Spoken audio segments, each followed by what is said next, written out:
Hello, my name is Marney Penn, and welcome back to Prisons and the Pandemic, where we look at the ways COVID-19 is affecting the lives of incarcerated people, corrections staff, administrators, and other stakeholders within the criminal justice system. There are now 19,307 confirmed cases of incarcerated people with COVID-19. That's a 50% increase since earlier this week. In total, 263 incarcerated people have died from COVID-19, which is a 53% increase since earlier this week. Cases among prison staff have increased by 32% in that same time, now totaling 8,464, and staff deaths have increased by 9%, now totaling 25. Today we'll take a look at how prisons and jails in our region are impacted by COVID-19.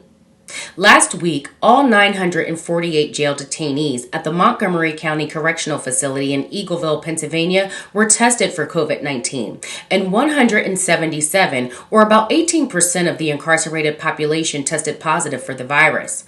Of those who tested positive, 171 exhibited no symptoms at the time their tests were administered. Before last week's mass testing, county officials had only identified 6 cases of the virus among people held at the jail. The county has placed the 171 positive individuals into isolation wards and put an additional 500 detainees who had close contact with them into quarantine.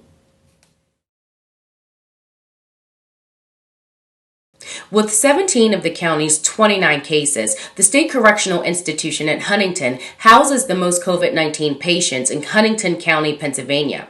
Within the state's Department of Corrections, only SCI Phoenix has more cases than Huntington. A Department of Corrections spokesperson said that all incarcerated people at the prison are treated as potential sources of the virus. Workers at the prison are testing positive at even higher rates than incarcerated people. 2.4% of the 650-person staff have reported a positive test result.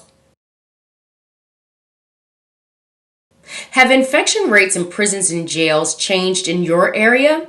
Has the pandemic changed your relationship to the local criminal justice issues? If so, how? We look forward to your questions and comments, and as always, we at Eastern State Penitentiary hope that you continue to take care of yourselves and each other. My name is Marney Penn, and thank you for joining us to Prisons and the Pandemic. See you next time.